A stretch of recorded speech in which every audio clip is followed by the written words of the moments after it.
Our final topic for this fourth module is about the sharing of financials, the sharing of numbers. Does your company share financials with employees?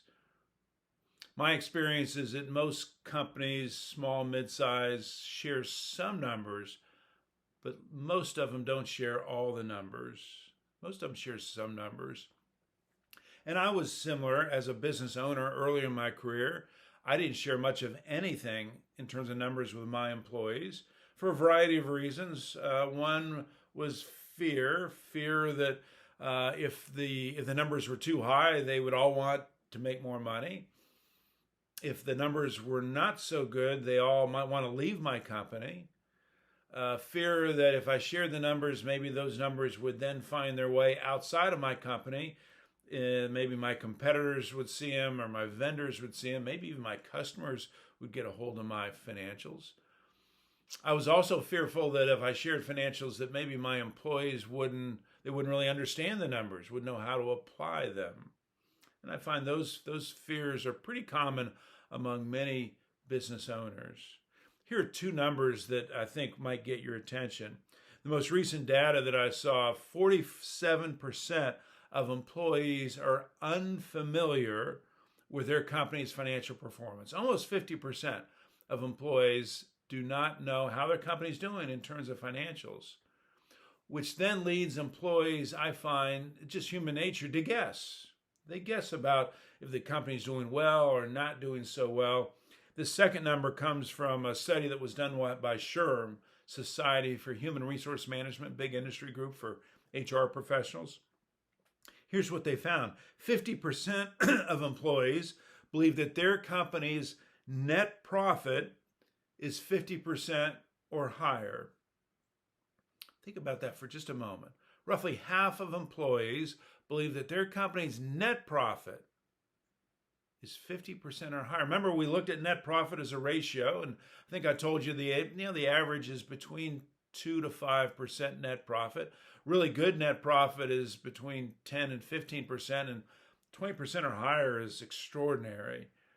Most employees feel, or half, that their company's net profit is 50%. If sales are $1 million, you, the owner, is pocketing about $500,000 in net profit. Well, that's crazy, but that's what employees believe. So again, I didn't share much with my employees. I was fearful of doing so. And then I began to notice that my employees were facing their own financial decisions. Decisions like buying their first house, taking a nice vacation, buying an expensive car, taking that once-in-a-lifetime vacation that they dreamed about. They faced their own financial decisions, and sometimes I would find they would make these decisions, and I would just shake my head thinking, how can they afford that new house when our company, we're in dire straits? Or how can they afford to send kids to such an expensive school when I know what they're making, and they may have to take a pay cut? Why are they making such bad personal financial decisions? Well, the answer was simple. They didn't know how we were doing as a company, and so as a result, they were having to make those personal financial decisions unknowingly. Well, I didn't think that was fair, so I began sharing some of our numbers, our company's financials, with employees, and then something very interesting happened as a result. They started asking me questions that they had never asked before. Like, Tim, why do we leave the lights on in the office on the weekends when no one's here? Isn't that wasting money? Oh, yeah, you're right. We should probably watch that a little bit better. Or why are we hiring another salesperson? Couldn't we all rally together and go out and get more sales and not incur the expense of another salesperson? Wow, that's a fantastic idea. My employees started asking questions that they had not asked before as a result of seeing our numbers.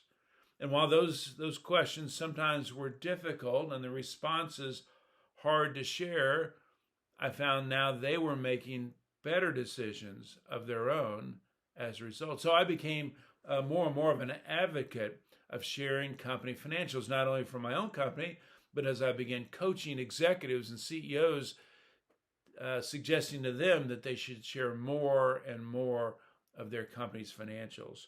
This movement of sharing financials, in a way, started back in the early 1980s. There was a business owner by the name of Jack Stack, CEO of a company called Springfield Remanufacturing. His company was not doing well at all. They were failing.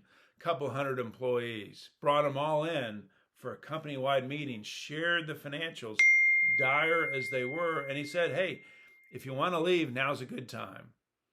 But we're going to work really hard to turn this around, Stack said. And from this point forward, you will see these numbers every single day as needed. Everyone will see these numbers as we turn this ship around, he said. Well, over a 10-year period, they went from revenue of $16 million to revenue of $83 million. Remarkable turnaround of the company that Stack suggests is largely due to his willingness and ability to share his numbers with his employees. He then went on to write a best-selling book called The Great Game of Business, where he introduces readers to the concept of open book management. Open book management, sharing all the numbers with all the employees. Well, I know a lot of company owners are nervous about doing that, but I certainly think it's important sharing at least some numbers with employees, particularly the numbers that they have some impact on, numbers that they drive as a result of their job performance.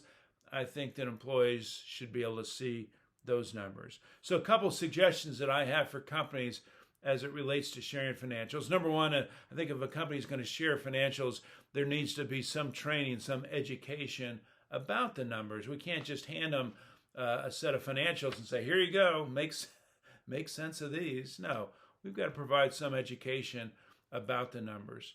Number two, I think that we need to be thoughtful about what we share and how we share it. What we share and how we share it. So as an example, I found it was easier to share percentages with my employees versus dollars.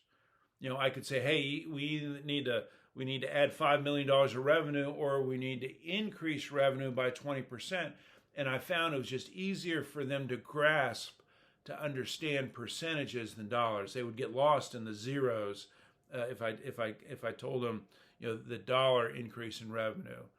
And then, I also was mindful of how I shared our numbers, and I found it was better to share charts than to share financial statements, because they had to interpret the financial statements versus if I shared them a chart that showed revenue going up or maybe revenue going down. Pretty easy to understand the chart, easier to understand the chart than the financial statements. The third component, a third factor in sharing financials is I firmly believe that if a company is going to share their numbers with their employees, then at least a percentage of their compensation should be tied to those numbers. Call it pay for performance, call it whatever you want, profit sharing, bonuses. That if we're going to share financials, it just makes sense that a part of their compensation should be tied to those same numbers.